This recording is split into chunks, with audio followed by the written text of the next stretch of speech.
It is Thursday, September 2018, and this is the MMA Beat. Welcome, everyone. Thursday the 6th, by the way. My name is Luke Thomas. I am the host of this program. Thank you so much for watching. We are in our New York City studios. We have been off for quite some time, ladies and gentlemen. Yes, we have. We have been off for, what, 3 weeks? Something close to that? MMA Beat, 2 weeks. 2 weeks. Yeah, pretty close, though. A long time. But we are back. Our first show in September. And not a moment to waste. Joining me to my left is El Niño Colombiano, Danny Segura from MMAFighting.com, and to the left of him, at the end of the table from CBS Sports, the one and only Brian Campbell. All right, boys, did you enjoy your time off? It was good, yeah. I say time off. I'm the only one who had time off. Yeah. But I mean, time away from the show. You know what? Actually, a lot happened while we were gone. So some of it we're going to not be able to get to. I didn't get a whole lot of, like, UFC Lincoln storylines in there, but there's a lot of other stuff we're going to get to, so let's kick it off. This weekend, Danny, is UFC 228. It is going to be 2 title fights in Dallas, Texas. Nico Montano will defend her title against Valentina Shevchenko. We'll get to that in just a moment, but let's start with the story. Let's focus on the biggest story that we have, which is Darren Till is going to be challenging Tyron Woodley for the welterweight strap. That's the main event. Now, a lot has been made about the weight.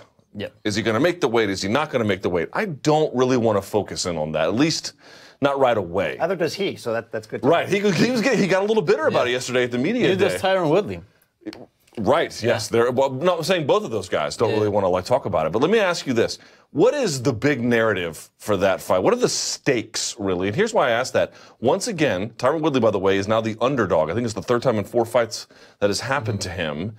Do you see that as the prevailing story here? When you think about this fight and what the stakes are, what are they? More than just a title, of course. I think Tyron Woodley is fighting for more than just his legacy, for more than just his career, because he's talked about it. He's voiced how he doesn't feel like he's gotten a fair shake from the promotion. He's voiced how, look, if I lose here, am I going to get an immediate rematch? Probably not. Joanna Jędrzejczyk got knocked out pretty decisively, and she got an immediate rematch.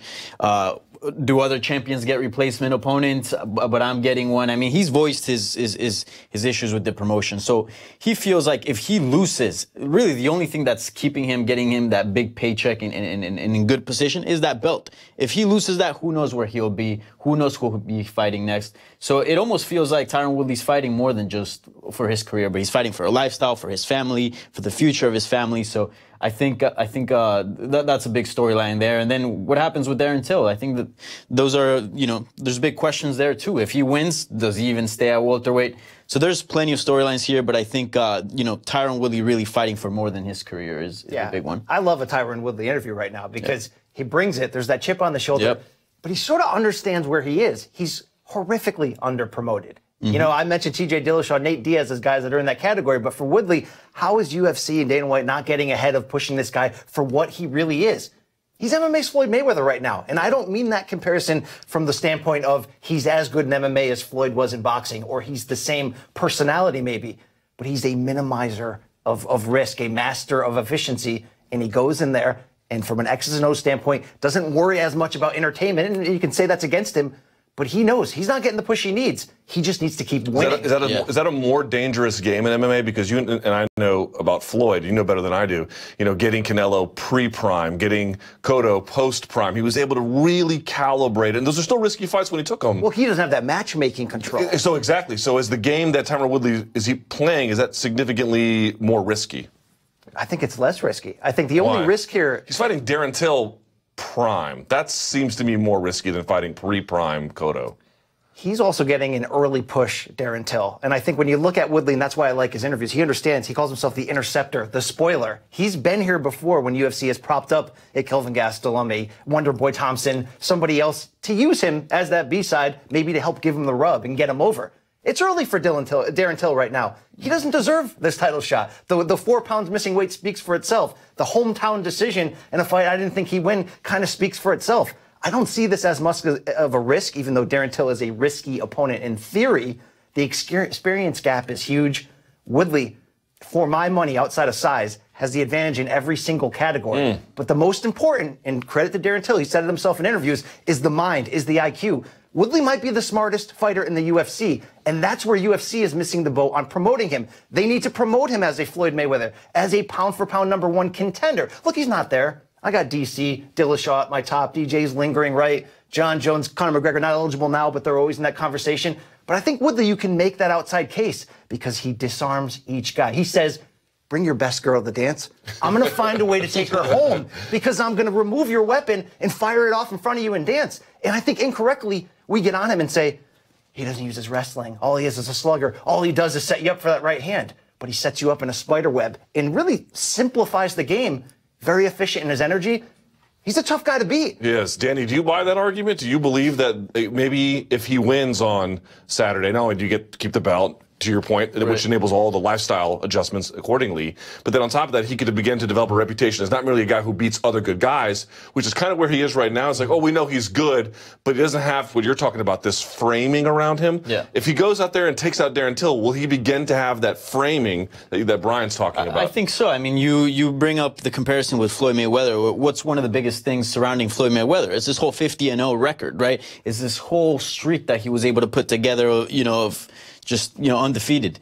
Tyron Woodley doesn't have that quite yet. You know, he hasn't been around as long as Floyd Mayweather, but once he gets past there until he already has a pretty good role going, and not only that, but against like a different array of contenders that he's beaten. So I think he'll start developing, you know, some sort of case for him to be one of the pound-for-pound greats. Let me pitch this back to the table. Whoever wants to take it, which is, I mentioned that the game that Tyron's playing is a little more dangerous. Here's what I mean specifically. You can say what you want about Darren Till, and I think you're sort of raising an interesting point.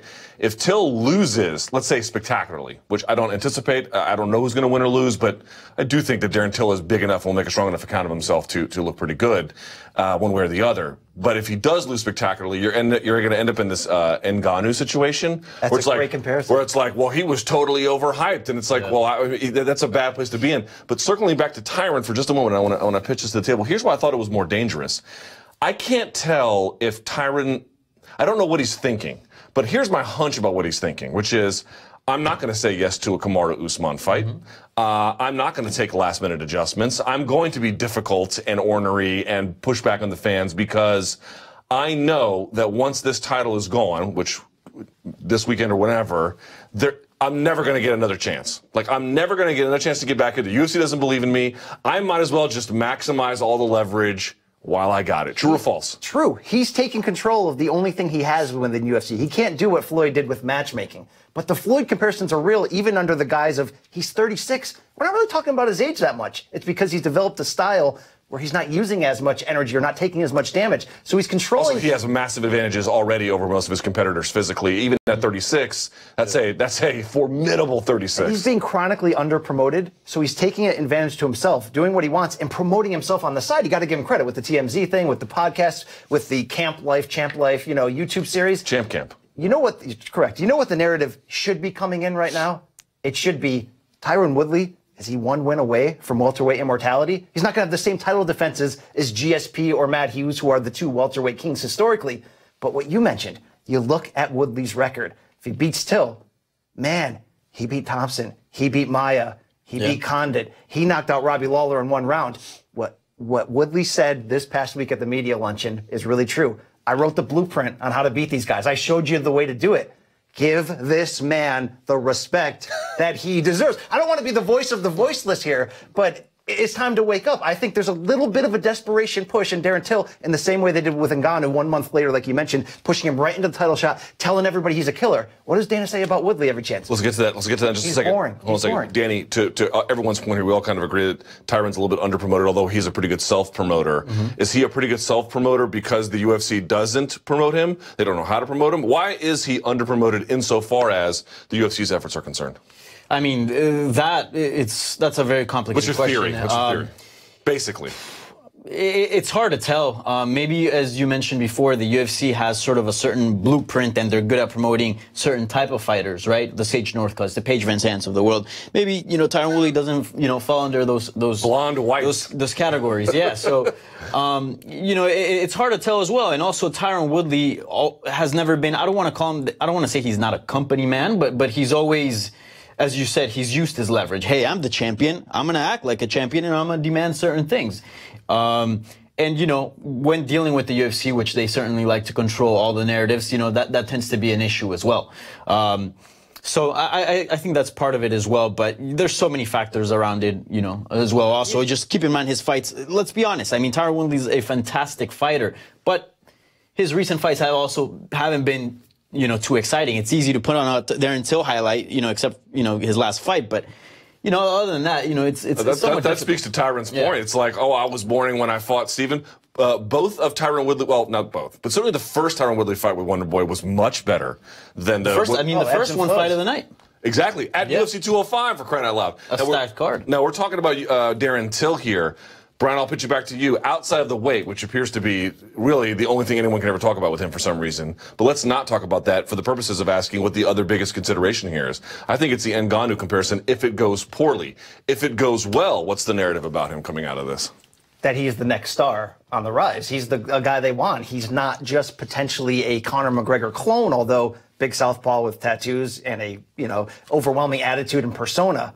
But he fits that model. He's a guy they can push. If he wins, they have gambled on the right guy and taken a chance, and maybe he can become what they thought Cody Garbrandt was going to become. So that, in that case, is great.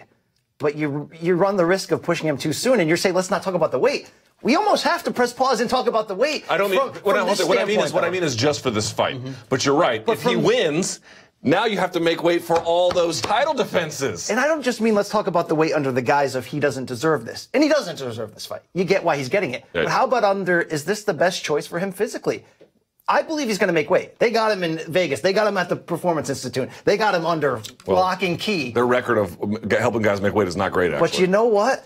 Is that going to compromise him at the fight? And he's just going to get served up to a guy who, you know, has been the betting underdog now 7 of his last 10 fights in Woodley. UFC's gambling on him, on Darren Till right now. There's no question. They're chasing ratings like they've always done. They've taken a few gambles. I mean, the Ngannou one was a good gamble, and they promoted Ngannou in a way that, oh my God, this guy's the next heavyweight star. And then tore him down, by the way. And then they tore him down. It didn't go quite well. Well, they've done that with a few guys. You know, it felt like that with Cody Garbrandt, but Cody Garbrandt had issues with his back. It seems Darren Till is another guy that they're really, really pushing. So if Darren Till is successful, man, they got a star on their hands. Just from our YouTube views, I know that's not the best indicator, but this morning, the Darren Till open workout scrum had over 100,000 views. Just the scrum? Just the scrum. Wow. Tyron Woodley's had about 10,000. So wow. There's a lot, and even they asked that to Darren Till. They're like, "Are you surprised how many fans, are receiving you here in Dallas?" And he's like, "I am." He's like, "I knew I had a lot of fans out there, but I didn't know it was this." Well, then maybe it's a smart gamble, because I'm not here to say Darren Till's not really good. He is really good. I'm just saying it's early, and we know from his own voice he's not long for welterweight. Is it that early? Like, in other words, if he had made weight against Stephen Thompson, so let's take that out of consideration, and the fight just was what it was, would you still say it's too early? Yeah, because partly what we're doing is we're penalizing him for missing weight, which I'm okay with. I'm equally penalizing him on the hometown decision. It's not his fault what the judges did, but I didn't see him beat Thompson in that cage. So at worst, it's sort of a push. Look, I know with the division, what are the other options? You know, push Usman right now. Like, let me play devil's advocate. We're getting mad at the UFC for not pushing Tyron, and here they are pushing Darren, and we're still criticizing them. So which is it? Like, damned if you do, damned if you don't. Well, it's really both. It's straight up both. No, but I mean, there's times, timing is key in everything. The only reason why Darren Till is fighting Tyron Woodley is because Colby Covington wasn't ready. True. No, I'm just saying as a general rule, like, is it that outrageous he's getting a title shot in terms of his maturation as a fighter? We understand the opportunity for them and him in this spot. And look, even if he loses, by the way, I don't think he's done. He's long for middleweight, not welterweight. We know that. Yeah, right. He knows that. For sure. And he has the right mindset. He's physically tough. He's accurate. There's a lot of great things about him. I just think Woodley's better. We'll find it on Saturday night. He'll be fine in the long run. But that weight thing, man, we're trying to shove him into a box that 2 out of 6 times he proved he can't make welterweight with the UFC. And are we looking past 4 pounds too quickly? It's not a half pound, guys. It's 4 pounds. How many other guys would not have gotten that Thompson fight after missing by 4, and certainly wouldn't get the title shot after a divisive victory like that? Certainly not Tyron Woodley if the roles were reversed. All right, so let's go to the co-main event. Everyone just presumes this is going to be a slaughter, and I'm in no position to disagree.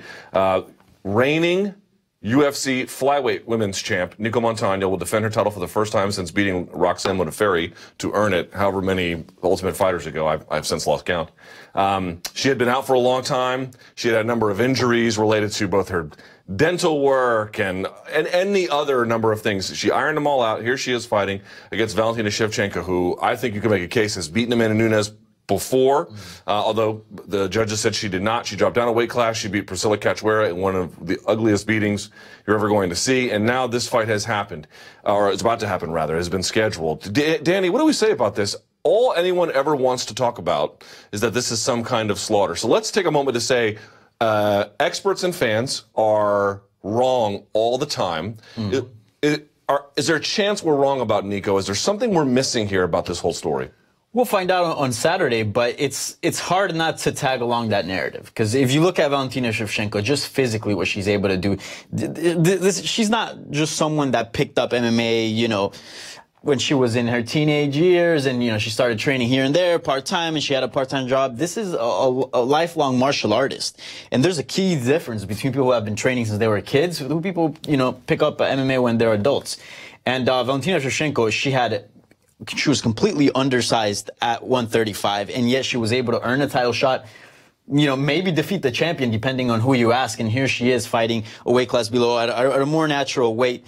Everything just points out that this is going to be a pretty dominant victory for Valentina Shevchenko. But again, as Nico Montano has said, she was the last pick on The Ultimate Fighter. She's always been an underdog, so this is no different. But again, Valentina Shevchenko, completely different animal. So we'll see what happens, but that seems to be the storyline.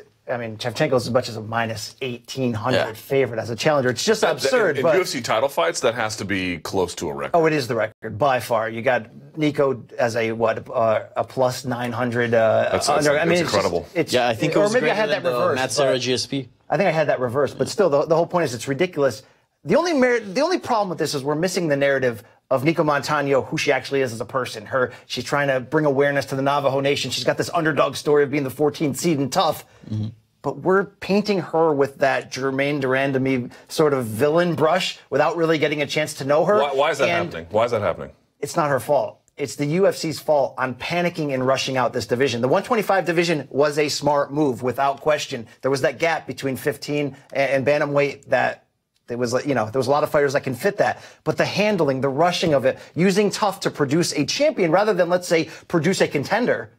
If it was Montano, that's fine. To face a young Jacek or a Shevchenko, that probably would have been better. But by rushing it out, making mainstream fans really not care about it, making hardcore fans not care about it, the belt became a joke from the second it was launched.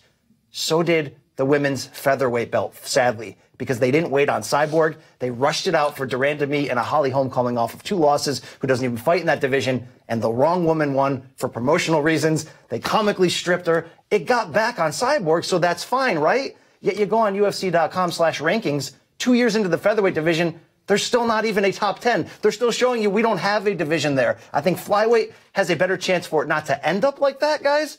But at the same time, Nico's taking the blame here for this division being rushed, that title shot not meaning anything when she beat Modafferi, wasn't the best fight. And are these odds a little blown up? Maybe. But are we rightfully looking at this fight as an afterthought? Yes. Shevchenko's that good. And Nico Montano, God bless her soul, she hasn't shown me enough. She was 4-2 when she won that championship. Yeah. Great victory, right? She hasn't shown me enough that she could beat somebody like Shevchenko. So then let's talk about Shevchenko, who is the prohibitive favorite here by, as you noted, quite a wide margin. This is a moment of ascendancy that I think a lot of people had expected. I'm wondering what kind of champion you think she can be, though. Part of being a champion is not just how good you are, but how good you are is a function of how good your contemporaries are. And I know the division's growing. Okay, fine. But I'm wondering, if we think about some of the great women champions, or women who've held the belt at all, your Cyborgs, your Rouseys, to an extent, Holly Holm, right? Very fleeting to a degree, but you get the idea.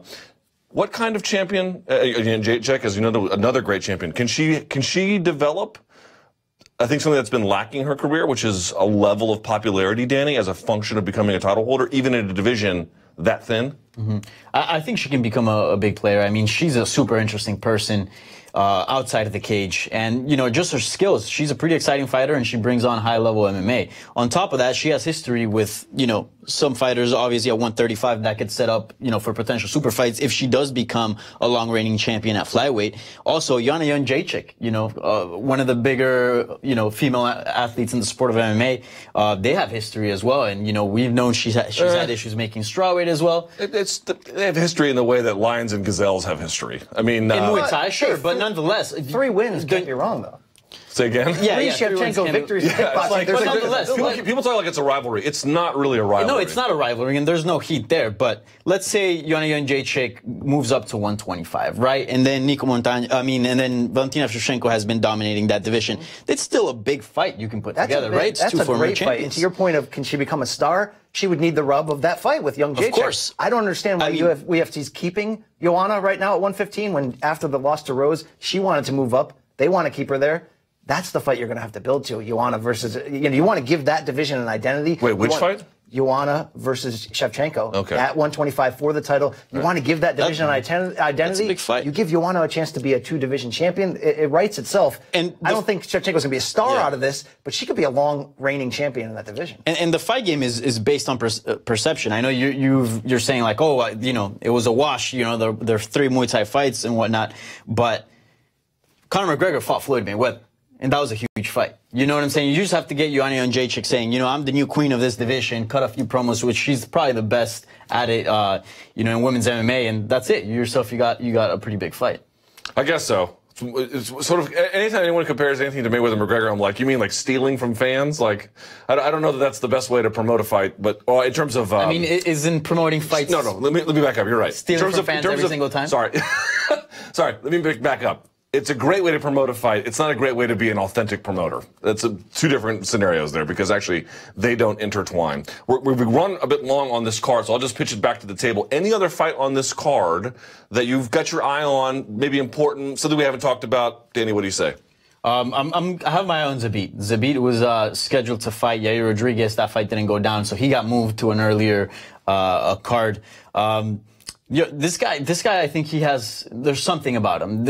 He has some sort of charm that, he doesn't really speak English, but, which is part of the charm. But it's part of it. There's something there. And I think this guy can become sort of like a Gegard Mousasi type, character, someone that doesn't care about being popular, but becomes popular just out of not caring. And he's got Brandon Davis, a guy who, is a pretty tough guy, but, not probably on his level. So Zabit's getting a nice build. I think he's picking up a nice highlight reel, and I think he will do the same at UFC 228. And this is a pretty exciting prospect. I've said it before on this show. I'll say it again. You thought I was joking. Men's lightweight, deepest, best division in MMA. But women's strawweight. I could never tell if you're trolling. Pound for pound, the most exciting, without question. I'm not even fooling around. It's great. It's deep. It is a great division. And we're getting a great one here with Jessica Andrade and Karolina Kowalkiewicz. Yep. Both, of course, had lost to Joanna when she was the champion. I think the winner of this is probably the next title contender.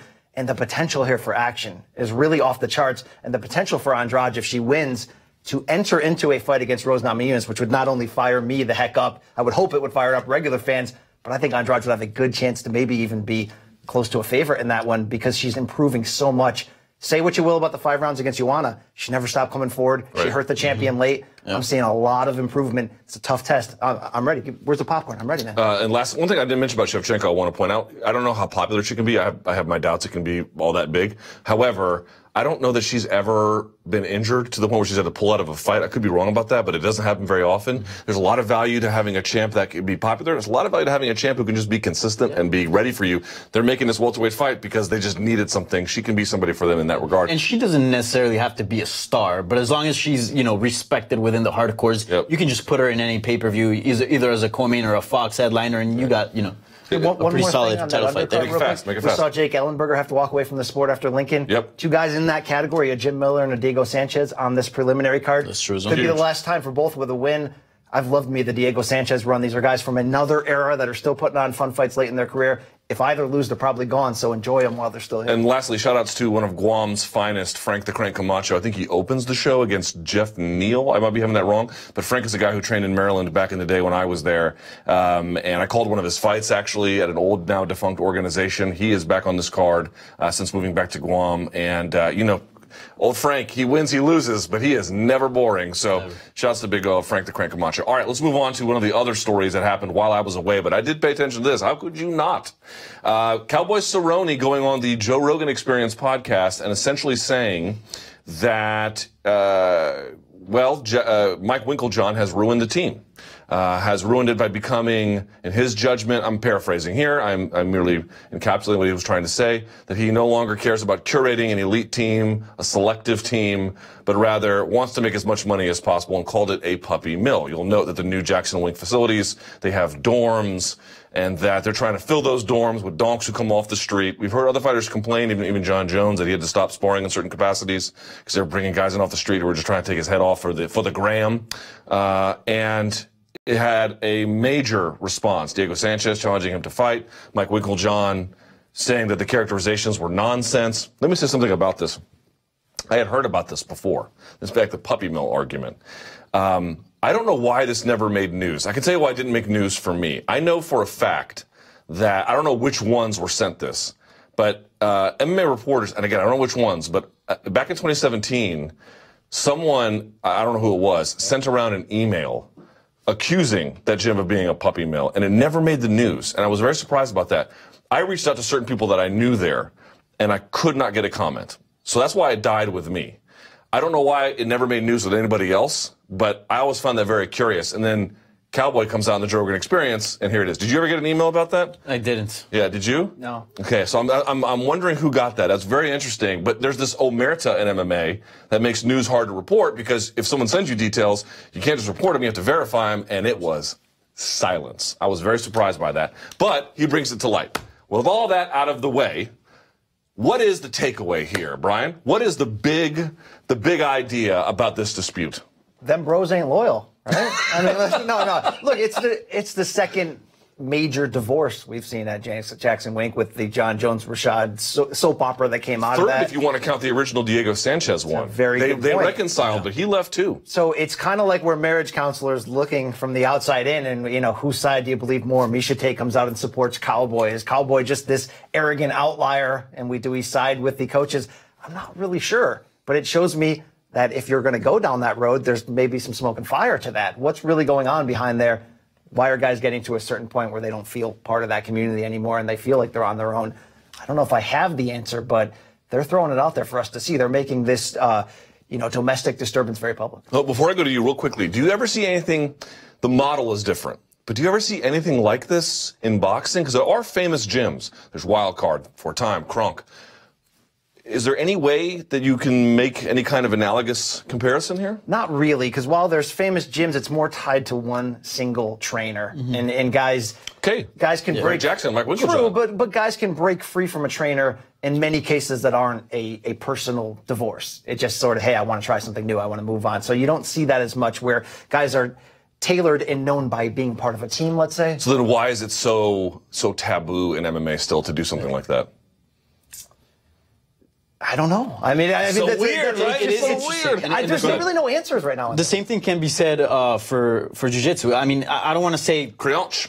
The word créanche. Yeah, I don't want to say MMA camps and teams are like gangs, but in a way, they're like some tribe. They're absolutely like gangs. There's some weird thing because I remember when I was training jiu-jitsu, I had to, years ago, I switched teams, and it almost felt like I was breaking up with a girlfriend. Like I didn't know how to go about it, and I was like, "Hey, look, I might not, want to be training here." And they're like, "Wait, what do you mean?" And then, it turned into like a big thing. And I think many people share the same stories. Like, "Hey, look, it's something weird." But this just speaks to me about how complex MMA gyms are in MMA gyms, jiu-jitsu, just in combat sports. Just because like.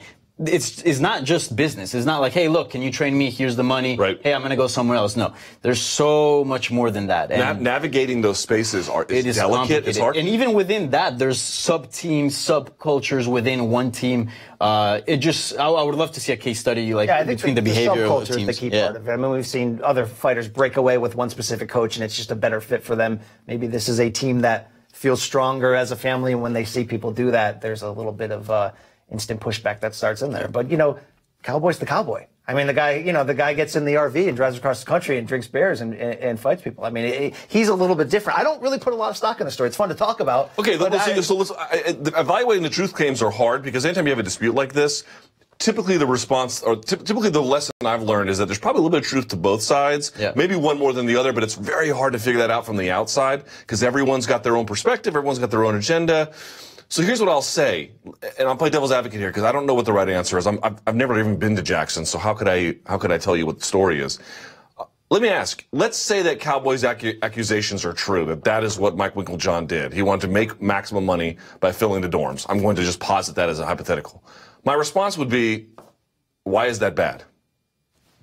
Like, what make the case? Why is that bad? Because the old institution that they had fell apart? So what? Like, there's no... You know what I'm saying? Like, I don't...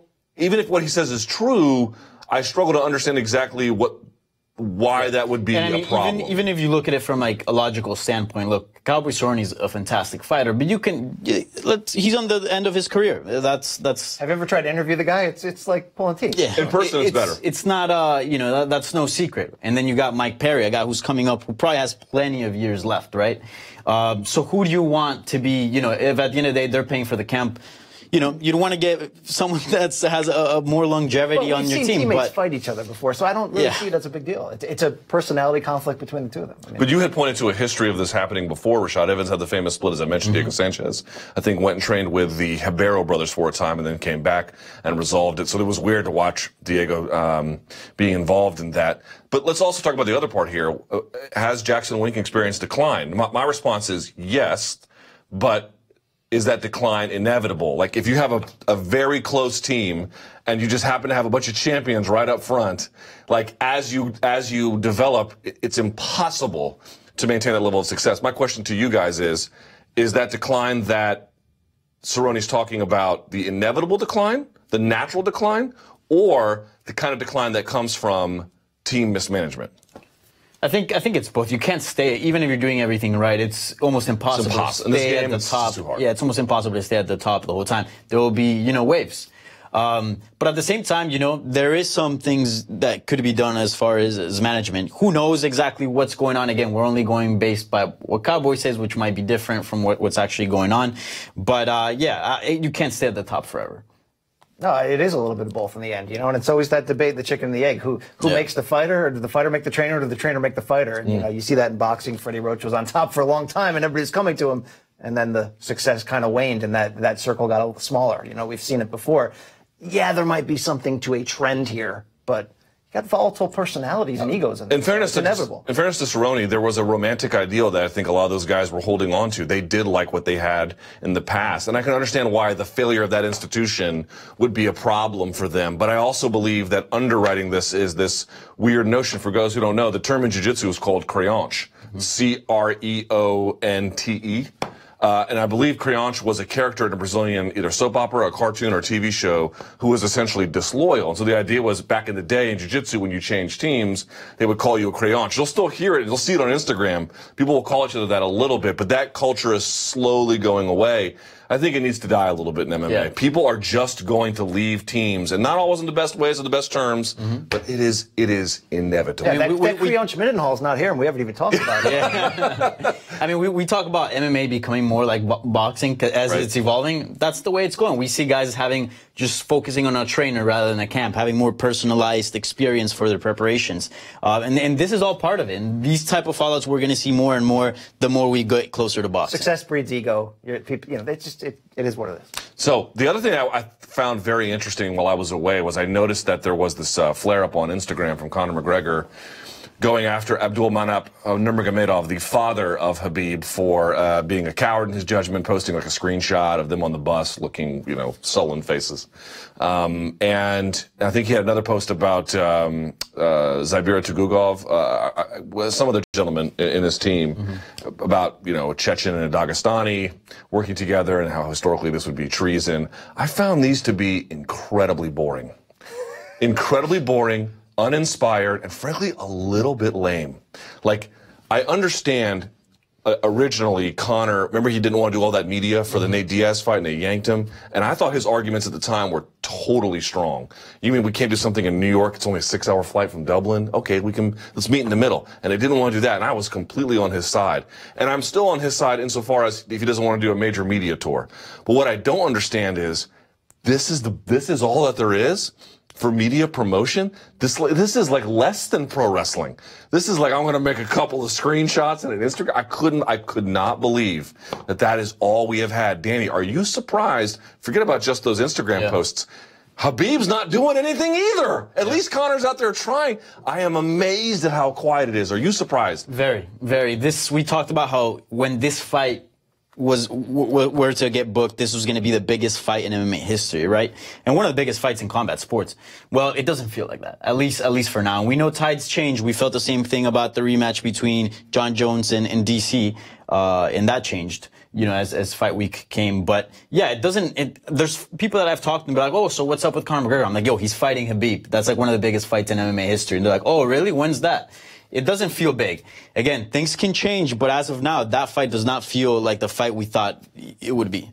What's happening, Brian? Putting Floyd Mayweather and Conor McGregor together was one of those no-brainers where you're saying, oh, man, this could do 2 million pay-per-views. I mean, what's the ceiling if they actually push it? Well, they pushed the crap out of it. Say what you will about that 4-day international tour. It was a circus. 2 of the days were like performance art. 2 of the days were like, I'm never getting that time back. You took a little bit of my soul out. But you know what it did? It took that from a 2-ish million to a 4.4, like we're still talking about it 1 year later type thing.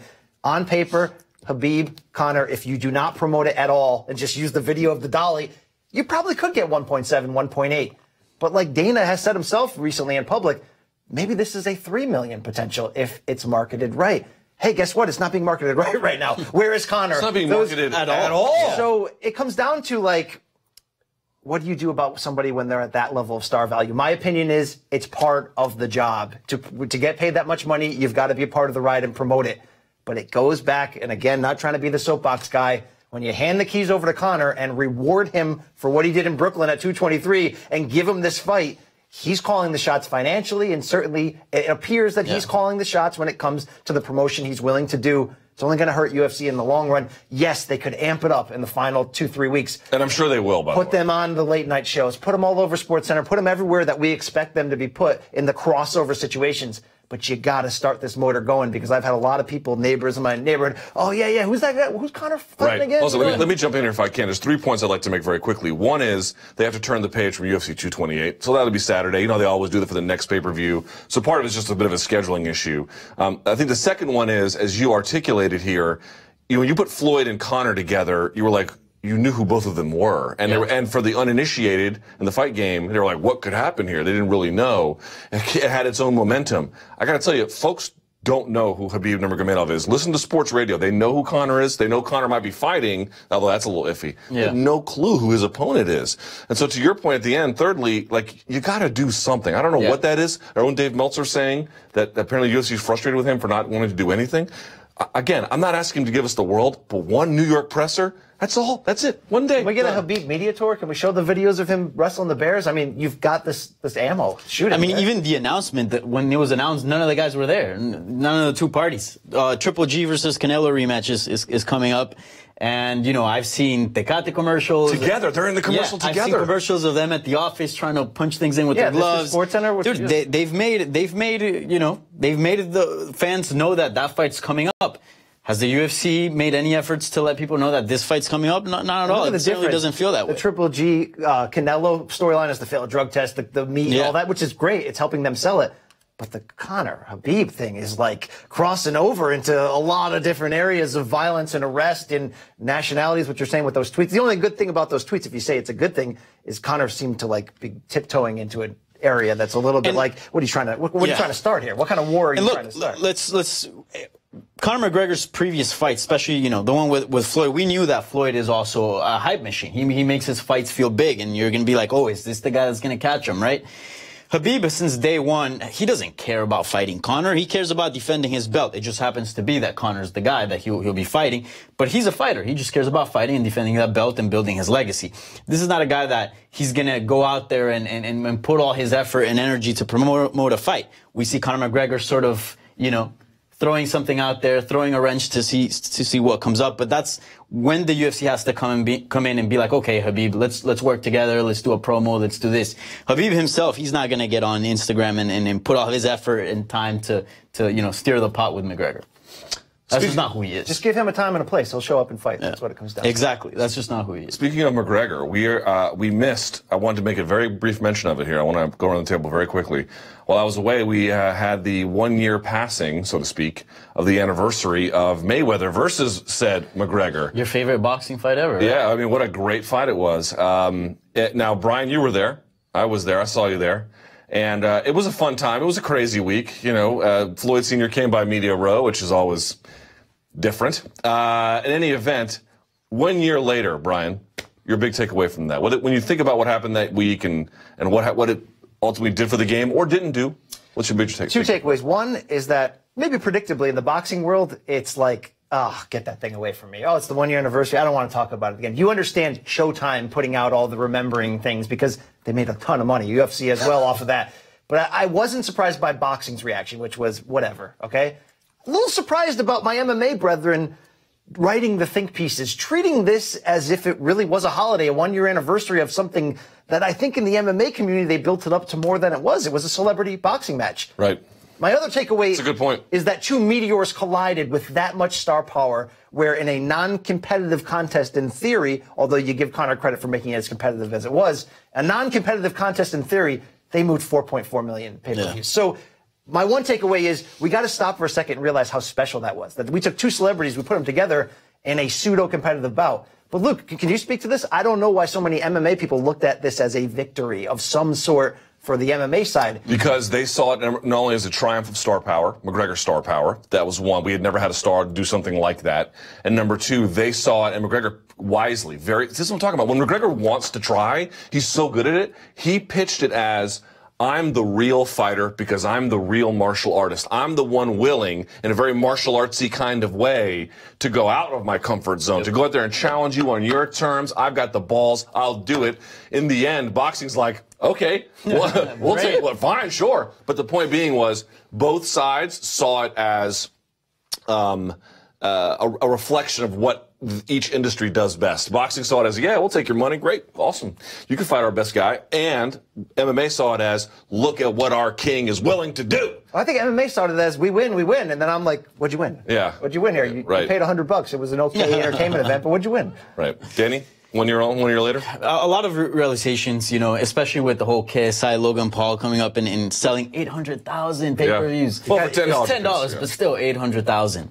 And this is just on the web, right?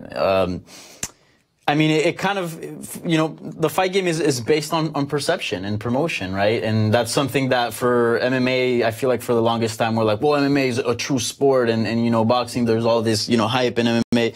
But man, the only difference between boxing and MMA really is that boxing has had so much time to evolve.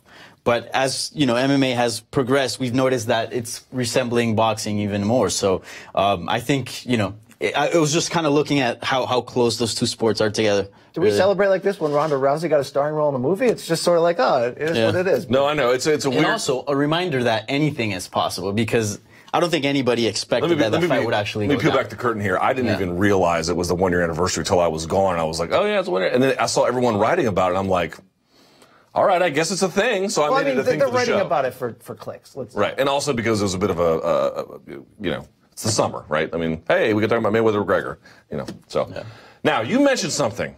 This was my favorite thing while I was gone. Oh man, I can't wait to talk about this one. The Logan Paul versus KSI. Who are they?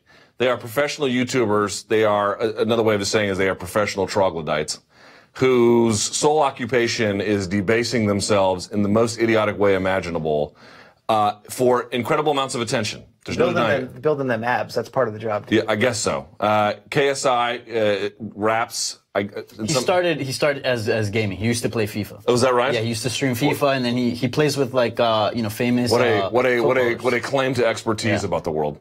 And then Logan Paul is the one who went into the suicide forest in Japan and put wisely. Made his fame off Vine. Jake Paul is like a poor man's Logan Paul, and Logan Paul is a poor man's human. Either way, here's what I would say. You pointed out they made they didn't make 800,000. They actually, I did some envelope math, and anybody could. They sold out 15,000 tickets for a 6-round, basically amateur boxing exhibition in the Manchester Arena. You look at that, the $10 a pop. I mean, the piracy apparently was incredible. $10 a pop for the 800,000 sales on YouTube. We're talking upwards of $10 million that this fight made. Now, who all got paid and how much, I don't know. But that is not a small haul. There's a lot of different ways to look at this, including what kind of market is there for this sort of thing, and how much is it driven by fleeting internet celebrity? How much of this is a thing you could actually milk? That's not the conversation I want to have. No. I want to have a very different conversation about this. It's getting dark right now. Yeah. You know, here's amazing. Let me ask you, and answer the question, Danny, narrowly for me, because I have a point I would like to make. When Sage Northcutt responded to him on Twitter, and then was later called Sage Northbutt. I can't believe you went there. Yes, I did. This is a moment that we need to have. Ladies and gentlemen, we need to drink this moment in, because truly I say, verily unto thee, we have earned it. When that came out quickly, very, very narrowly, what was the reaction by MMA fans and journalists?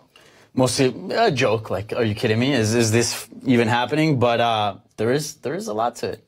Okay. I hope this happens. And I could not be more serious. And I will tell you why. Because this is the reward that everyone else gets out there for agreeing to, participating, and cheerleading the CM Punk effort. This is what you get. You get this bullshit. So put on a bib, grab your fork and knife, because you are the architect of this. People I saw were trying to say, this is a disgrace. And the same people were cheerleading the CM Punk thing. Let me make an argument here very quickly, if I may. Logan Paul is infinitely more deserving and qualified of a UFC contract than CM Punk was at the time before he had fought twice. Because of a high school amateur wrestling career? Yes, that is more. That makes him literally more of an athlete. And no, he's super athletic. He's a very athletic guy. He's not super Yoel Romero is super athletic. I mean, super athletic in the sense of compared to the average pre-diabetic gas station attendant. Yes, he's super athletic. Let me say one thing about Logan Paul and KSI in the boxing you're underestimating high school wrestlers. I mean, that guy. No, I'm not. I grew up in American high schools. I'm sure he's a decent street athlete. To support his claim, I've watched a lot of really bad celebrity boxing, ballroom, tough man contests. Yes. KSI and Logan Paul actually respected the sport and fought like an actual boxing match. And I'm sure they trained. This is my point. It's like people talked about CM Punk like it was some dying kid who needed a Make-A-Wish Foundation help to go achieve his dream. No, the fuck it was not. It was a rich guy, and we live in a society where rich people just get shit without earning it. That's all it ever was. It was nothing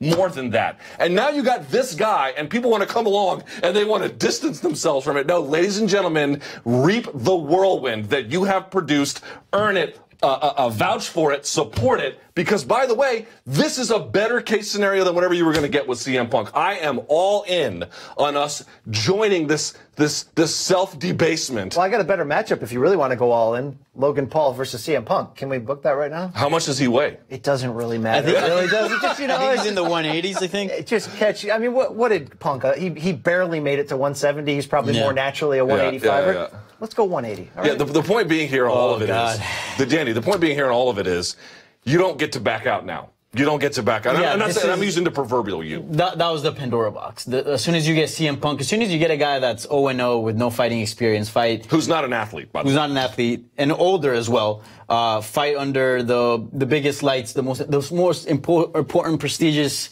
MMA organization, then, that's an issue. And we're moving now based more on entertainment, right? What is Logan Paul? Pure entertainment. So yeah, it's low food.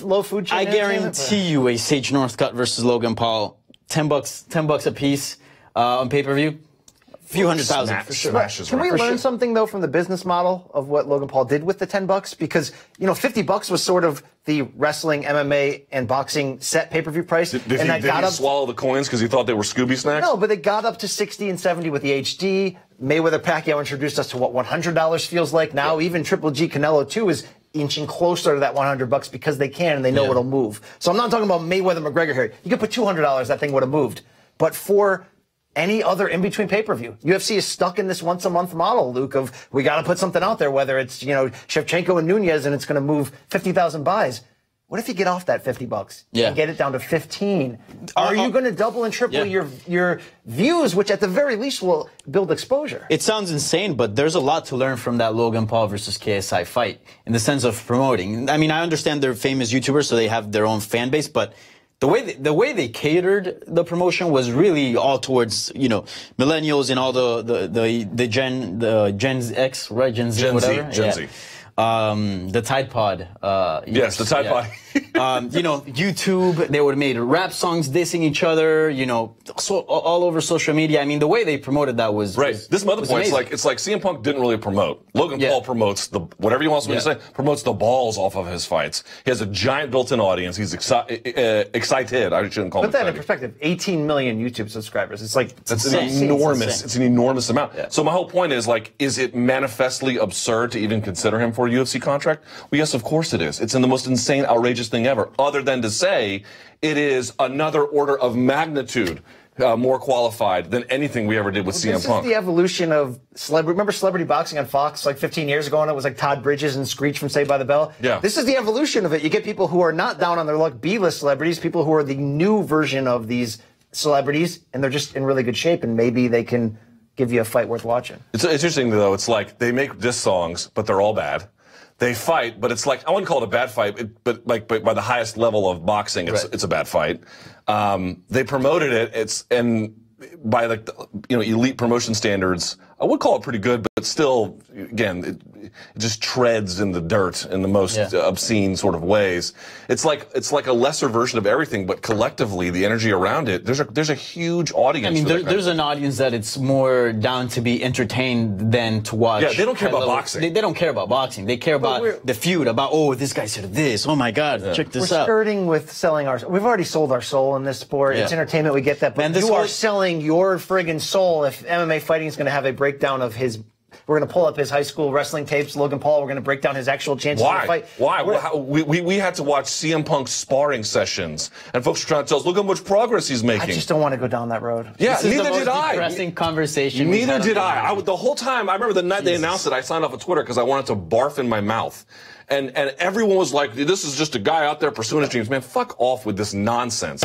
Earn it or don't. It's a simple way to look at the world, right? And it's the most important way to look at the world. But, dude, as you mentioned, Pandora's box is open. The toothpaste is out of the tube on this one. So if you wanted to greet the world, well, ladies and gentlemen, here is the next evolution of it. Guys who are actually better than the original version and have a much more meritocratic claim, even if it's... If this ends in the Joe Rogan-Wesley Snipes fight finally getting consummated, I will come back in on it, I'll tell you that. Yes, that would be a fun fight to see if, well, all these many years later. All right, a couple more things to get to before I'm sorry.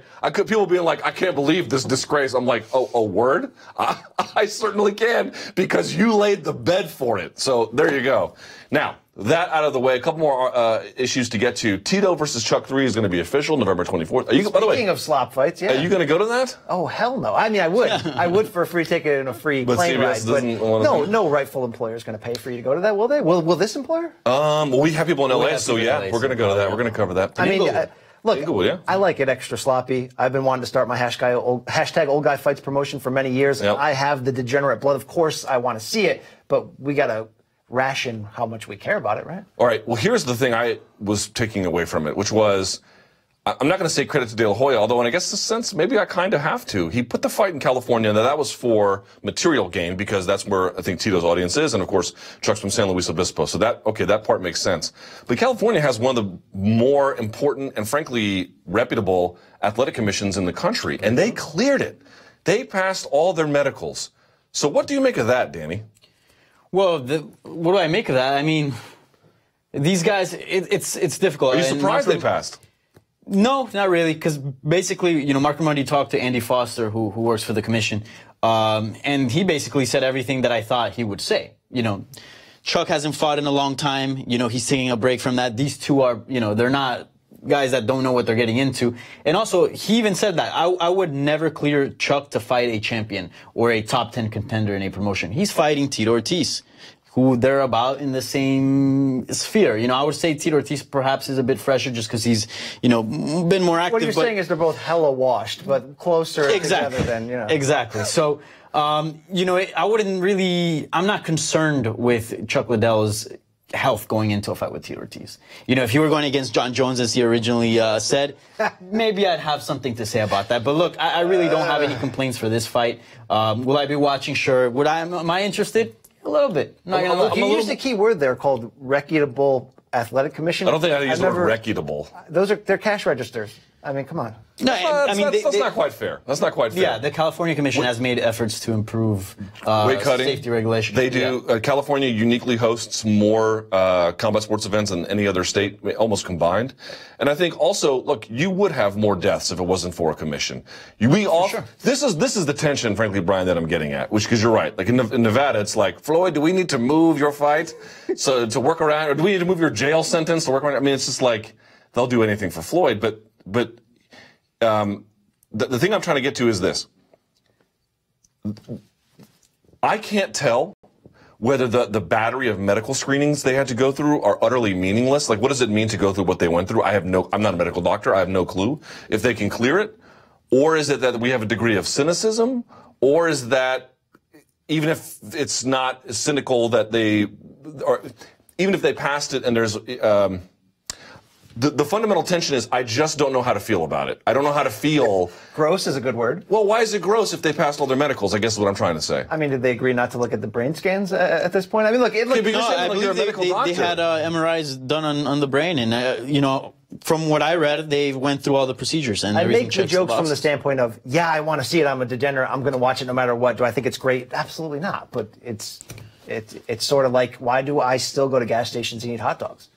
The way I was raised, yeah. But it tastes damn good still. You know what I'm saying? Until it stops tasting good, I'm going to do that. And I'm going to eat this fight. And it's going to be really gross, but the smell off of it, I'm not making any sense. But you know what I'm saying here. It's one of those things. Should these guys at this age? Absolutely not. But at least they're matched well. So the question is then, do you believe that whatever the medical screening is by virtue of rather, by the fact that these two guys were cleared, one way to look at it is, oh, wow, they cleared these medicals. They're much healthier than we thought. Or the other way to look at it is, wow, they cleared these medicals. These medicals don't do shit.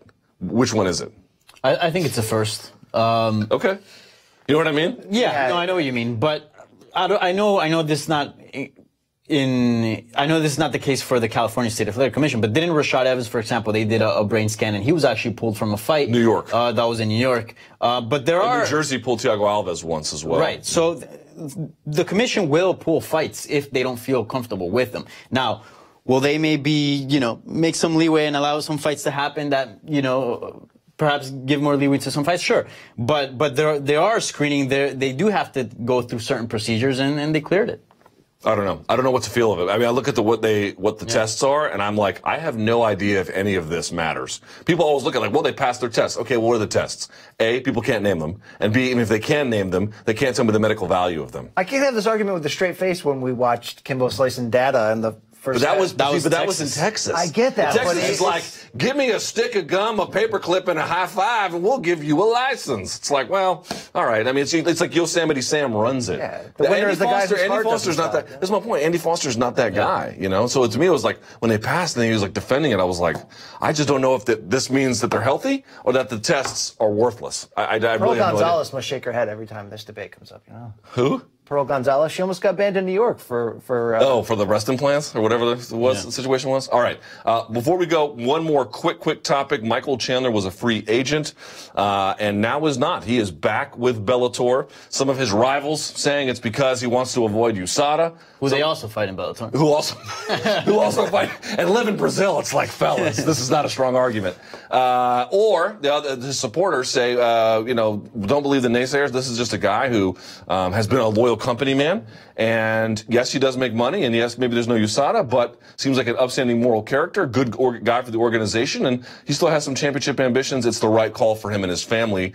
Danny, which is it? Do you believe the detractors? Do you believe the supporters?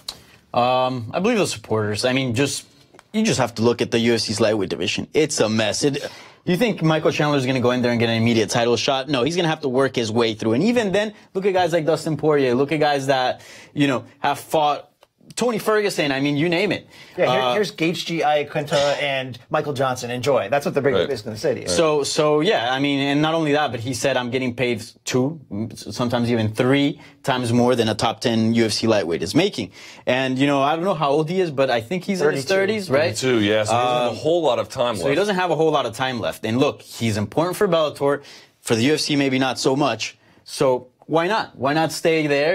They'll give you guys that, lightweight division in Bellator is pretty good. They'll give you guys that are still pretty formidable. You could make your way to the title shot pretty easy and make good money out of it. Why not? Very few guys get to be. And also, you don't have to deal with USADA because, like, okay, let's talk about USADA's always getting in the way. I mean, USADA. I'm not talking about only on. Okay, he's trying to avoid it because he's taking steroids or whatever. That's what the critics are saying, right? But like the whereabouts, all the shit that he has to deal with that, and not only that, like all the supplements, how much careful you have to be about your career.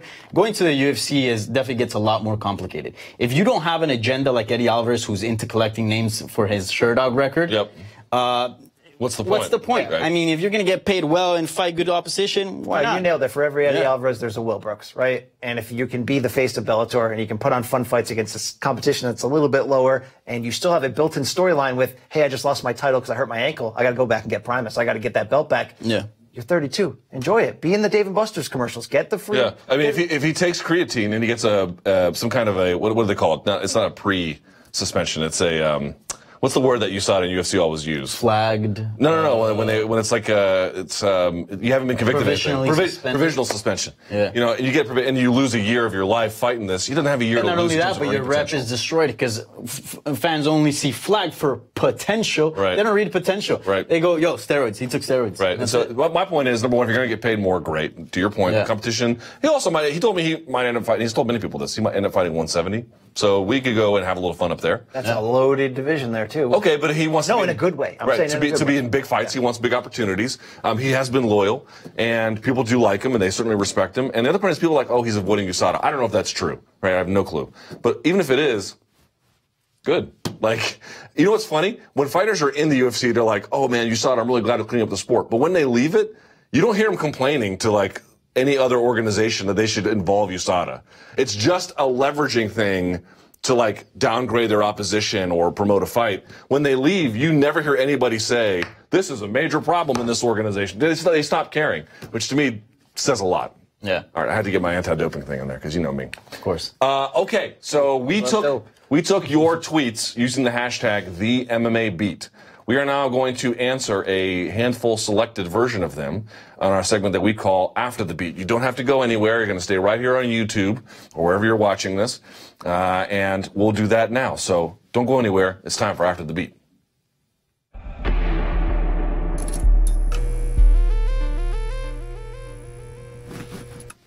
All right. Luke Thomas, Danny Segura, Brian Campbell from CBS Sports here on After the Beat. Our portion that we do after the MMA Beat, where we answer your Twitter questions and comments using the hashtag #TheMMABeat. We got a bunch of submissions. Let me just put out one statement. When I ask for questions, a lot of people ask questions. They're fine questions. There's nothing wrong with them. Yeah. But they tend to follow the major topics we're going to talk about anyway. Mm-hmm. What I would ask is use some anticipatory skills and think about things that we may not necessarily get to, which can be difficult, I know. Yeah. But, we're definitely going to talk about, Cowboys, so we don't need any questions about that, right? So, all right, with that out of the way, appreciate all the submissions. Let's get to them. Danny, I will go to you first. Name a fight you didn't like at first, but learned to appreciate a great deal, and then a fight you thought was good, but ended up not being too great. I'm not exactly sure how to answer the second part. But so is it a fight that got booked and I was hyped on it and then it turned out to be bad, or a fight that I saw? Yeah, I think it's when you saw it first, you're like, I don't know, and then maybe over time you're like, I don't know. Kind of appreciated? Like I have one. If you don't have one. We're talking about after the fact or in the build? I think it's after the fact. Yeah. I'll tell you this one. At first, when I tried to watch it, I was like, dude, why is Sakuraba versus Royce Gracie so goddamn long? But was it like 90 minutes? It was 90 minutes. You ever watched the whole thing? Yeah. Try that I've seen sometime. Parts of it. No. Though, you got to watch the whole thing. Try it sometime. It's crazy. But then there was a part of me that one time sat through it and I was like, oh my God, it was the worst thing ever. But looking back on it, I'm actually kind of glad I did. It just is this so utterly unique moment in time, and you're watching, two of the most important figures in the history of MMA go at it in a weird skill set at this crazy time and this crazy moment. I don't know. At first I was watching, I was like, God, this is painful. And plus Gracie was just getting smashed. But then after several years, I was like, I am glad I did that. I'm glad I sat down and made time for it. Brian, anything for you? I'm fighting with the meaning of this question to a certain degree. A fight that I watched and didn't love, and then respected years later. Or maybe it's just had a change of view on a fight. So, for example, many people are like, "Oh my God, Griffin versus Bonner was crazy," and then you go back and you watch it years later, you're like, "Eh, it's not that great." It's one of those kinds of things. Nothing off the top of my head. Yeah, I guess that would be my pick. It was a fight that I remember watching that fight live. That's how I became a fan of MMA and the UFC through the first season of The Ultimate Fighter. And I was watching that fight. I was like, oh my God, this is insane. And I was in middle school. And that's crazy. And then the next day I went to school and I was like trying to find people that had seen it. And then there was nobody. And there was this one kid, Brandon Ellis. And we're like, oh, did you see that? And we're freaking out because like we've never seen anything like it. And yeah, like years later, you go back and you're like, yeah, it's a good fight, but you know, maybe not, you know. I think a recency bias, maybe Woodley Thompson 2, which got derided as being absolutely awful. And when watching it live, I was like, oh man, you know, going back to watch that, I appreciate more the X's and O's in the strategy that was involved in that, and that it is basically a chess match in its purest form. I guess that fits the category to a certain degree. We certainly have the opposite, where we were so excited coming in and disappointed for a big fight. I will never be more excited than I ever was for Son and Silva 2. For some reason, I just remember where I was sitting, how fired the heck up I was, and then spinning back crap. And what's the most hyped you've ever been for a fight? Like you couldn't wait. Yeah, prior. Like fight day, man, it's all you could think about. I mean, for the recent times, I would say Logan Paul. I'm just kidding. I would say the rematch between Nate Diaz and Conor McGregor. Okay. That felt different, man. That felt big. All right, you? It's Lesnar Carwin without question. 100%. That's exactly what I was going to say. It felt like WrestleMania 3 felt as a kid. I know people hate when we bring up pro wrestling here, but when it's Andre and Hulk and you know it's fake, but you're not really sure where it's going to go, and there's these two giants that are about to bounce off of each other. Yes. And even though Lesnar Carwin was real, I had that childlike anticipatory, these two giants are just going to run into each other. The rise of Carwin was perfect. It was spectacular. I mean, the way that fight was built, it was great. Yeah, that was it for me. I couldn't believe it. And, you know, and Lesnar just, I mean, Shane Carwin brought the thunder, and then Lesnar withstood, and then turned the fortunes. What was in the second round? Yeah. And I was just screaming in my house. I couldn't believe it. So that one really delivered for me.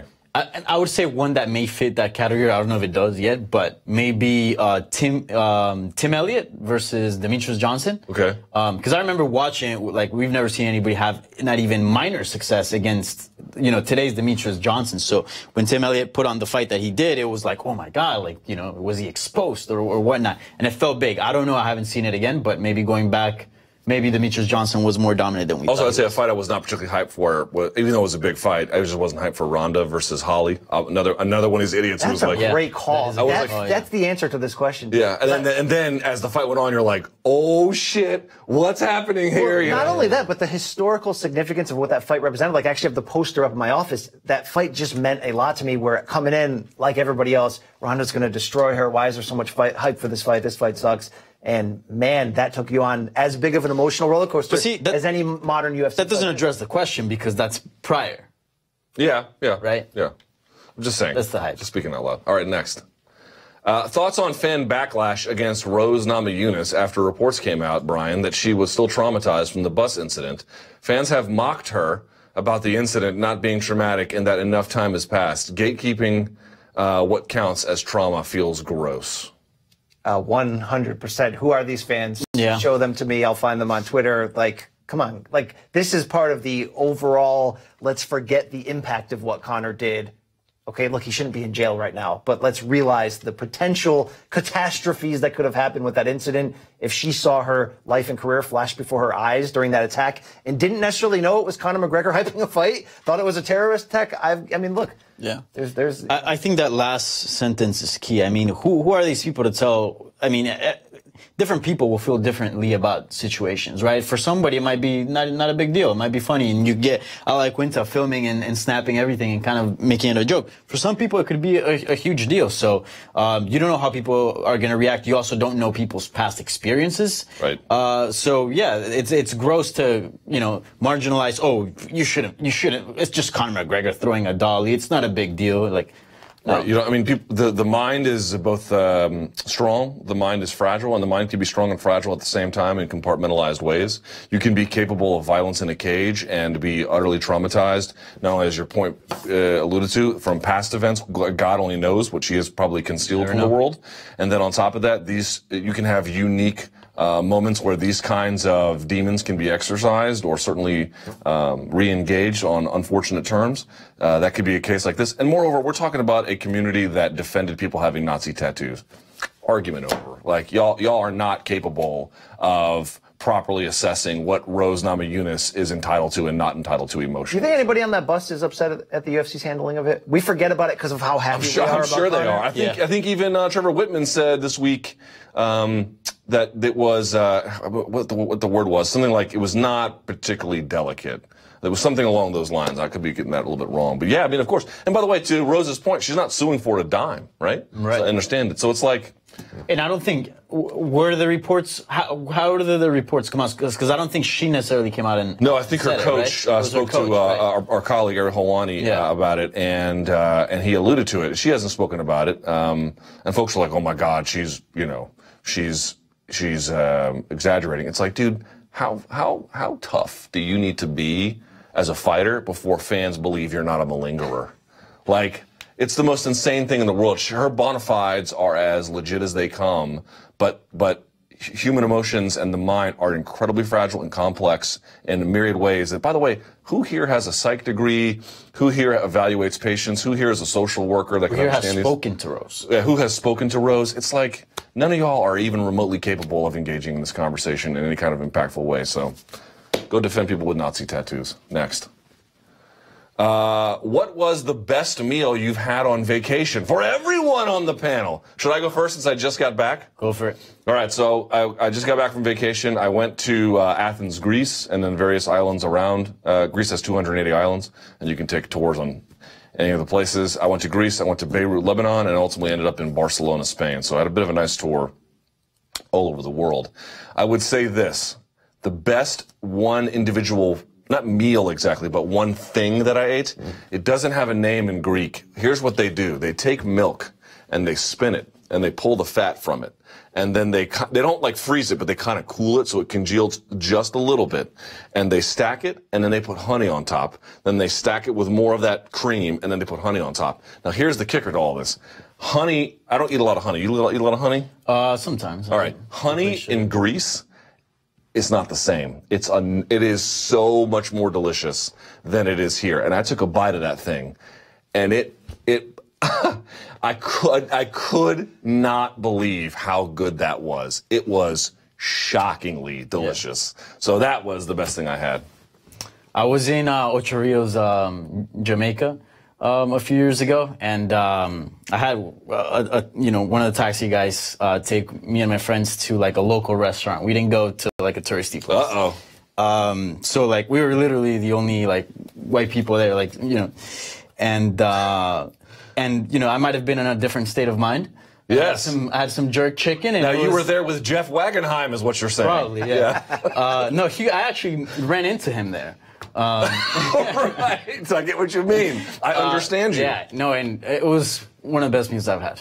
Okay. It was a good meal. All right. Jerk chicken. Yeah. Good stuff. Just recently at a state fair in Connecticut, I had chocolate-covered Slim Jims, and while that sounds really low rent and low trash, it's sex.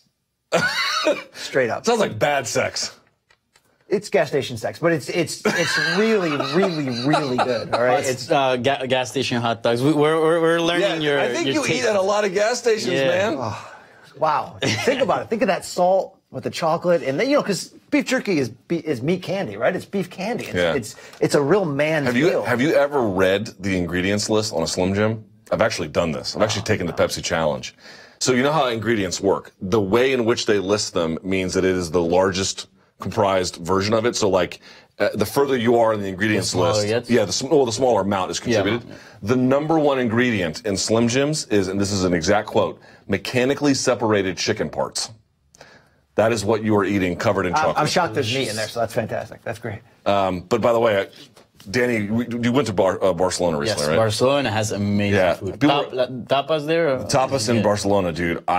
People always talk about the four major cities of the world: New York, Tokyo, Paris, and London, and they are. But let me just put this out there: if you don't go to Barcelona in your life, you're missing out. Like, it's never been cheaper to get there. It's not expensive. It's not cheap. It's not expensive when you get there. The patatas bravas, whew, wave on. I don't know what else to say. Food there's. It is the team is garbage, but the city it's another level. All right, next.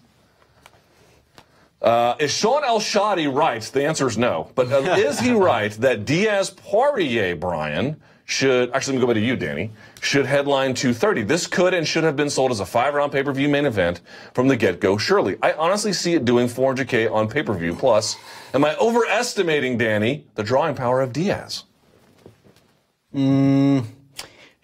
Could Diaz-Poirier headline that card and do well? Yes. Should it? Should it? No, I don't think so, because I'd like to see another big fight in there, and I'm a believer that perhaps the pay-per-view should be headlined by title fights, not just interim title fights, right?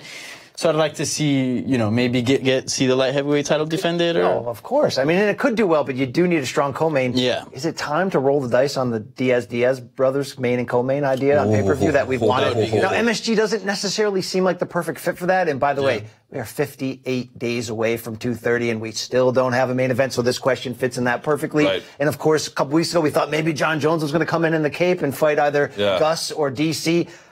What the heck is it going to be? Because you don't think GSP wants a Nick Diaz fight. That does nothing for his legacy unless they back up a Brinks truck. But I don't even think he cares about that. So I don't even think he wants Anderson Silva. Also, I think the question, the only reason the question's being asked, it's not a bad question by any stretch of imagination. I picked it because it was good. Yeah. But I also picked it because I think it speaks to fans' anxiety.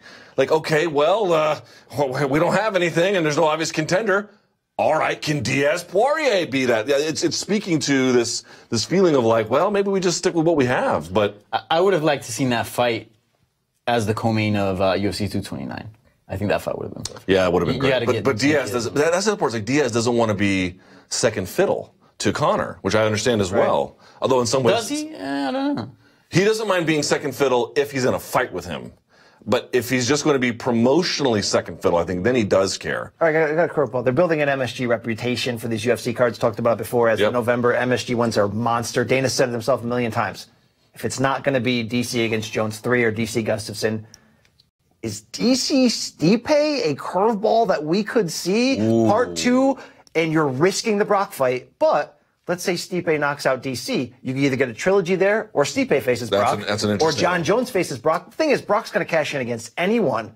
So if you're DC and you have a lot of leverage right now, do you do that for the right money? Plus, I think DC probably would like his chances in that contest. Oh, as well. Heck yeah! Plus, that would sell. Nate Diaz and DC on there. I think that would sell. What do you think? What do you think, Danny? I think that's a great option. Yeah, and as you said, like the Brock Lesnar fight will sell against anyone. It's not depending on DC. But yeah, I think that card needs another main event. A main event. A real main event. I think you could do it if you had. I think you could have done the Diaz thing if you had just gone. That's the way we're going to go from the get-go. Diaz is back. We're going to have him go against this guy who's been crushing people. And I'm telling you, winner gets Conor McGregor. If you had done that from the outset, it's fine. But to like try and reshuffle things at the last minute, yeah, I don't know about that. So we're not getting Colby Covington, Nick Diaz for the interim title in the co-main. That's what we're not getting, right? We can get Colby Covington versus Colin Kaepernick. What about that? Colin Kaepernick, athlete, super athlete, in your words. There you go. They can fight over the rights of Nike. All right, next. Okay, Brian. Justin Gaethje recently stated he wanted to be paid up front per fight. Number one, what is the lowest you think Gaethje is willing to fight for up front in the UFC? And two, how high do you think Bellator is willing to offer him up front per fight? What do you think? Do you like the idea of up front? Weird question. Yeah, well, I picked it because of the first part. Gaethje wanted to be paid up front per fight. In other words, no split in the purse. Yeah. Which in boxing, do you ever see purses like that split? No, that's ridiculous. That's so you get why it's there to. But I mean, people have been arguing for years that on the pay-per-view level, you should take a portion of the purse and make it for winner take all. Right. It's smaller than we're seeing in UFC. But still, the upfronts there are considerable. Yeah. No, I think it's time for that to be something that's established in UFC, because, especially for a guy like that who's going to empty out the future of his life into that octagon every time. Right. Yeah. It's like if anybody is worthy of getting, it's like, you know what, we can give you a cash advance. Well, maybe that should be a level you get to at a certain amount of fights. And he understands his brand is based on his exciting style, and that's going to come regardless. Now, the win's not guaranteed, so he might as well, hey, look, I'm going to go in there and do this, pay me up front. So I definitely get it. What's something he would expect, right? What's the number he would expect or ask for? Yeah, that's tough because, 253, 350, something like that? That's what he said? No, I'm thinking out loud. Oh, who knows? I mean, how much is he getting paid now? I didn't look last time, but I'm just thinking about some of his previous purses, if my memory serves. And if they were winning purses, I think they were close to the 2.5 mark. Okay. I think 2, you know, because also you get the benefit of getting it up front rather than, you know, gambling to get that extra money. I think he'd settle for 2. Did you see, by the way, that boxer, Curtis Harper, the heavyweight that walked out of the ring? Waltzed out, yeah. He's only getting $6,000 for a televised fight that apparently he agreed to, and then... Well, he got nothing in the end. He got nothing in the end. I mean, that'll kill his career. Funny moment. Will we ever see an MMA fighter just be like, you know what, I'm sick of this crap. I'm done. Just walk out? I'm out. Probably not. No, I don't think so. I mean, what does he do for money beyond box? Because he's a journeyman boxer, right? So he must have... Because most MMA fighters, like, to be at all good, you can't really do anything else. Some guys do. Oh, in boxing you can. You can dig ditches, and I think he just buried his own career in that same ditch. There you go. Look at that. Hey. How about that? Next, please. Okay, if you could acquire PhD level knowledge of any subject, what would it be, Danny Segura? PhD level knowledge. I mean, you could just stunt at parties. Of course, PhD knowledge is worth more than stunting at parties, but... I'll let Brian answer that first. These are really, I guess this is what the beat off is all about, right? This is what the beat off is all about, yes. Okay, hold on, let's back up a step. You went to college? Yeah, for a little bit, yeah. Did you graduate? I did not graduate. Okay, what did you study while you were there? Journalism. Journalism. So you can have PhD level. The study of media? Well, let me tell you. You can have a PhD level. I got a 2-year degree and entered the workforce. Okay, fine. I meant a 4-year bachelor, but you need to hear nor there. What about that? Like going and doing media studies. Jay Rosen is a professor at NYU who does PhD level work in terms of, and Columbia here in New York City also has a program like that where they do high level media studies. Would it be that? Yeah. Think so? Let's go for it. Either that or economics. I can figure out how to pay kids travel soccer. I think that's more finance than economics. Ridiculous. What about you? What did you study? Broadcast media.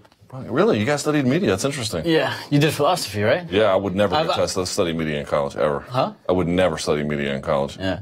Maybe something with philosophy. PhD level work? Yeah. Yeah? Why not? You ever seen PhD level work in philosophy? No, I'm sure it's difficult, but yeah. I mean, I don't know if I'd want to do something with media, to be honest. I remember one time. I feel like media is more based, from my experience, is based more on experience rather than. I mean, I'm sure you can learn things that are very useful, of course, and the title obviously helps. But from my experience, working in media is all about experience. That's true. The other part is, I remember my senior year, we were looking at some PhD work from the graduate students, and they were asked to define water, but not in the way where you could say. You can't say, a hydrogen and oxygen combination of molecules, or, you couldn't refer to any kind of biological or organic terms. So how would you define water? And the best answer we saw was water is the watery stuff of our acquaintance. That was the answer. And I was like, yeah, I don't think I want to do graduate level work in this academic field. My buddy was pre-med. He's now a radiologist in Richmond, Virginia. I'll just say his first name, Matt. And he was so bitter because at the time I was studying, when I took symbolic logic is like if-then statements. You ever seen P and Q and various symbols that they put on paper? And that actually ends up being incredibly complicated. But there were times I was reading like Descartes or, Ian Buber or whatever. And he would. This guy's talking about borophyll over here. Yeah, he would read through the texts and he couldn't believe, because if you're taking pre-med biology, the amount of just memorization you have to go through is this incredible amount. And he'd always be like, Luke, are you reading the book or is the book reading you? Deep philosophical questions to mock my academic pursuits. But in the end, who has the last laugh, Dr. Wow, Luke comes back from vacation. It's very deep here. Jeez, yeah. What? Goes to Greece. Deep thoughts here with Luke Handy. Hey, it was interesting? I didn't read hardly any social media. Maybe Instagram, but that's about it. And I just read books the whole time. Oh my God, you know how much better I feel? Like, reading Twitter, if you spend too much time on it, it will make you dumb. You'll eat out of gas stations, definitely. Chocolate covered. Mechanically separated chicken parts. Next, please. John Jones, Brian, recently expressed his desire to fight DC twice more, once at light heavyweight and then again in heavyweight. Is that plausible given DC's goal of a March retirement? The answer is obviously no, but I included the question here because I was looking for a John Jones angle. Can you believe these guys are still going back and forth? What have you made of that, with John Jones saying he wants to beat him 2 more times to crush his confidence? I think it is plausible, by the way, because I think John Jones is the only player that keeps DC active, rightfully so. Not just financially, but it's the spite buildup on the inside. It's the hole in his resume, right? We made the argument that beating Stipe was the only thing that could have repaired not having beaten John Jones to get him up at that upper table. And once again, this table with you guys, fantastic. But what I'm trying to say here is, yeah, that would leave him around. And if DC under, hey, let's book this territory, if DC beats Jones at heavyweight, we're just going to keep fighting each other. So let's do it. I love the rivalry. I think one fight is very possible. It's also hard giving how serious is Daniel Cormier about his deadline? Because I mean, I feel like right now he's at the top of his career. Hard to know, you know. Hard to know. But I think one is very possible, especially at heavyweight. If Daniel Cormier keeps the heavyweight title, things change because now all of a sudden, anytime you have a real rivalry, you can sell, even if it doesn't matter the record, right? But then there's other factors such as, DC went up to heavyweight and he looks much different than he did at light heavyweight. But if Daniel Cormier manages to beat John Jones, you'd for sure getting 2 fights. And DC's finally tasting real money. And at heavyweight doesn't have to cut weight. He's got speed advantages. And I think we'd give him a much better chance to beat John at heavyweight. So it all seems to be a perfect storm. And also you have the losses, they have a little asterisk there given, John Jones. A USADA size asterisk. Yeah. So there's that. It's just amazing how much people are still invested in that rivalry, For a guy who lost twice, boy. They love them some Daniel Cormier versus John Jones. Dave Shaw you're never going to get, like, when they were talking to each other, and they were in different rooms and they didn't know they were live and all that. Like, you're never going to get something like that. Like, all that was just... The hate's real, and like you said, the first 2 fights are not fully conclusive based on the outcome. And not only that, but it just so happens to be that everything for this rivalry lines up. It's not like Conor McGregor Diaz, which we know they're 2 great fighters. No, we're talking about John Jones DC, probably, most people have those 2 in their pound for pound list, top 3. So I mean, is this the 1, 2, or 3 greatest rivalry in the sports history? I mean, there's sure. Emotionally connected. It's just insane. So yeah, I want to fight forever, guys. Fight forever. Last before we go, is that it for tweets? Last thing on, oh God, we forgot to do Under the Radar. So let's do that here. Do we have something ready for Under the Radar? Brian, I'll start with you. Well, I had it under the 2:30 main event. Dude, you know what? I'm a little bit rusty. I'll acknowledge. I botched it twice now. Go ahead, sir. Under the Radar, please. My Under the Radar was that 2:30 main event there that we don't have anything for. So I want to put you guys on the spot with the time we have. Is there any other outlying curveball outside of DC, Stipe 2, or GSP Silva? Is there anything else that could keep that MSG card in the lineage of how big these MSG cards have been? What's the main we're not thinking of right now? Logan Paul. How dare you? I don't know. Yeah. I've thought about this extensively. GSP or a quick Tyron Woodley turnaround. Against GSP? Against Colby. You could do that. It would require a lot. I think they're waiting to see what their options are or what they might end up being. Yeah. My under the radar would be Dan Hooker's back. Yes, he is. And he's fighting Edson Barboza. This is a guy that's been very skilled. And look, he defeated Durinho Burns, who's a fantastic fighter, a very legit contender. And he wasn't satisfied. He's like, yo, I want the top dogs. And this is a guy that kind of reminds me of Max Holloway. I think he's got a good chance of becoming the Max Holloway of lightweight. I mean, though, at the rate he's improving and he's so young and he's good everywhere, it's very impressive. And now he has finally an opportunity to shine against one of the very best of the division. This guy could become a serious contender, pretty soon. And Edson Barboza now training at American Top Team. I've seen him in a bunch of training videos down there, so he has changed things up. That'll be interesting to see. For me, my under the radar would be the UFC appears to still be going after its fans for copyright infringement. Now, I'm not talking about necessarily people who are pirating, although that includes that as well, but even posting things on social media like GIFs or photos. And look, some people are brazen abusers, but a lot of them are, I think, just fans who are not trying to necessarily steal content. In fact, they're trying to share the word about MMA. They probably purchase a lot of products or various other kinds of UFC point of sale goods. And the UFC is still kind of going after them a little bit. They are not as bad as they used to be about it. I can tell you that from personal experience. They're a little bit less, what's the word, voracious in terms of their appetite, but they're still doing it. It's just so bizarre. Like the NBA has come out and said explicitly, we want you to remix our stuff.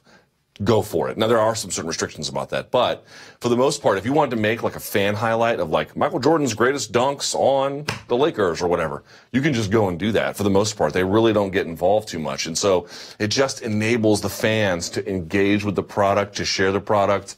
And again, I'll give credit to the UFC a little bit. They're better than they used to be, but I can't believe they're still stop going after fans, please. All right. Stop going after your fighters too, please. Just market and promote them. Are they making highlight reel? That's another thing. A fighter should be able to make a highlight reel of their stuff, right? Mm-hmm. You would think. Joe Lazon, have you ever seen his editing skills? Pretty good. He should be able to do something. I don't know if he There's actually a lot of fighters that I feel like are good at editing and that have had YouTube channels. Yeah. All right. Well, that does it for us, I believe. Yes, Joe? I can't see you as you sit there and fall asleep at the wheel. All right. We're back. Everyone's rusty. No one more so than me, but we are through it. We appreciate you guys tuning in. I don't know if we're here back next week. I believe that we are, though, since you take a lot of time off and you come back. The bosses want you to get right back to work. I don't understand why. I should be able to just ease into things, but that is not the life that we have. So I believe we'll be back next week with reactions to UFC 228 and everything else that comes up ahead. By the way, are you going to Canelo versus... You better believe it. Yeah, you're going to go to that next week, fight? I'm there Thursday. Let's do it. Yeah, so that should be kind of interesting. So we'll talk about a little bit about that as well. But until then, we will have to sign off. That is Brian. That is Danny. I am Luke. Until next time, hands up, shin down, let them fly. This is the MMA Beat.